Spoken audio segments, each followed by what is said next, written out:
after the true Salahuddin went back to Damascus. And the narration mentioned that one wet day he went to visit the Hajis. And when he came back, it was cold, it's wet.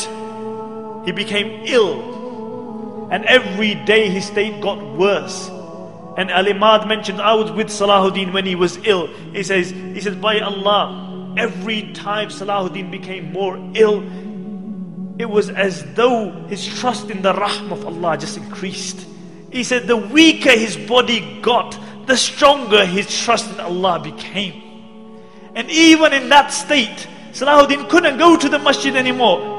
But he insisted on praying Salah with Jama'ah. And they would bring an Imam, they would help him up, and he would pray Salah in Jama'ah. On the 9th day, Salahuddin became unconscious. And Shaykh Jafar mentions that I was reciting the Quran by his bed, and when I reached the verses, Wallahu la ilaha illahu, alimul ghaybi wa shahada.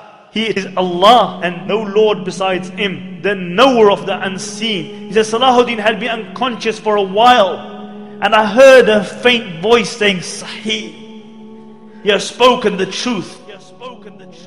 And he mentioned, for 3 days I recited the Quran by the bed of Salahuddin. And he said, on the final day when he passed away, I reached the verse, La ilaha illahu alayhi tawakkaltu. There is no God but Allah, and upon Him I trust. And I saw Salahuddin's face become radiant, and he recited the Shahada, and he left this dunya. And Ibn Shaddad mentioned that this was the greatest calamity to befall the Muslims since the demise of the Khulafai Rashidun. Ibn Shaddad mentions that many times I had heard the saying that I wish I could die on this place. And I always thought that this was an exaggeration. But he said, I realized the reality of that statement when Salahuddin passed away. He said, I wish I could have died on the place of Salahuddin. And Abdul Latif, the famous physician, says that he was mourned like a prophet because everybody loved him. The good loved him, the bad loved him, the Muslims loved him, the non-Muslims loved him. Everybody loved Salahuddin. And what did this king leave behind him? King of Egypt, king of Syria, Lebanon, Yemen. What did he leave behind him? He left 1 dinar and 47 dirhams, some armor and a horse. This is all he left behind him. They had to borrow money for his janazah. But I'll tell you what he left behind him. He left a legacy behind him.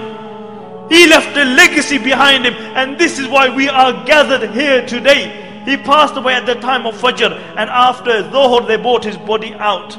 And the narrations mention that people screamed and cried as though the whole dunya had just become one place. And many people, when they saw his dead body, they couldn't believe it. They became unconscious. They didn't attend the janazah because they couldn't believe that Salahuddin had passed away, the liberator of the holy lands.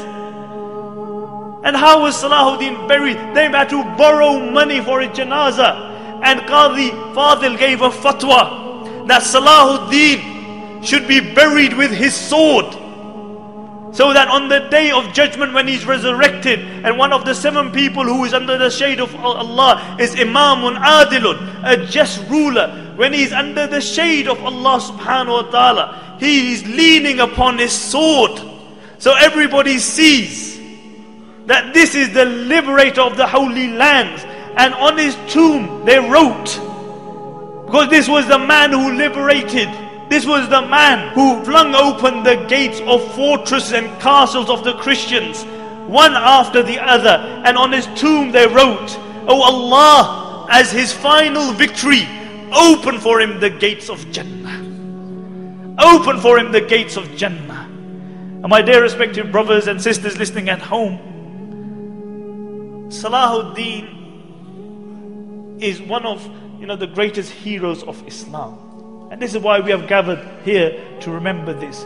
But the problem with many Muslims has become today, or with all Muslims, is that we live off our legacy. As a poet says, he said the Muslims come to the grave of Salahuddin, and they come again and again. And what do? They stand by the grave of Salahuddin and they say, Qum ya Salahuddin, Qum. Oh Salahuddin, stand. Stand up, oh Salahuddin. We need you. Can't you see what's happening in Iraq? Can't you see what's happening in Afghanistan? Can't you see the supine, spineless leaders that we have? Oh Salahuddin, we need you to liberate the holy lands. The poet says they come and they say, قُمْ يَا صَلَاحَ الدِّينِ قُمْ حَتَّى اشْتَكَ مَرْقَدُهُ مِنْ حَوْلِهِ الْعَفُونَ. He says, they come to his grave and they say, oh Salahuddin, stand, stand. Until his grave began to complain about the stench around it. And the poet says, كَمْ مَرَّةً فِي الْعَامِ تُوقِذُونَهُ كَمْ مَرَّةً عَلَى الْجِدَارِ الْجُبْنِ تَجْلِدُونَهُ أَيَطْلُبُ الْأَحْيَاءُ مِنْ أَمْوَاتِهِمْ مَعُونَةً. He said, how many times in the year are you going to wake Salahuddin up? He said, how many times are you going to whip Salahuddin for your own cowardice? And then he says sarcastically, أَيَطْلُبُ الْأَحْيَاءُ مِنْ أَمْوَاتِهِمْ مَعُونَةً. He said, has it come to the state that the living have started asking their dead for help?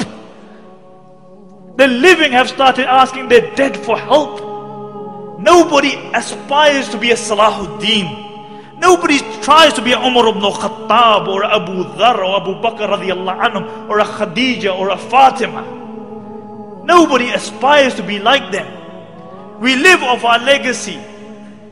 You know, we remember these people, but none of us aspire to be like them. We can't be cowardice because we believe in a hereafter. You can't celebrate the life of Salahuddin and Umar ibn Khattab and then be cowardice yourself.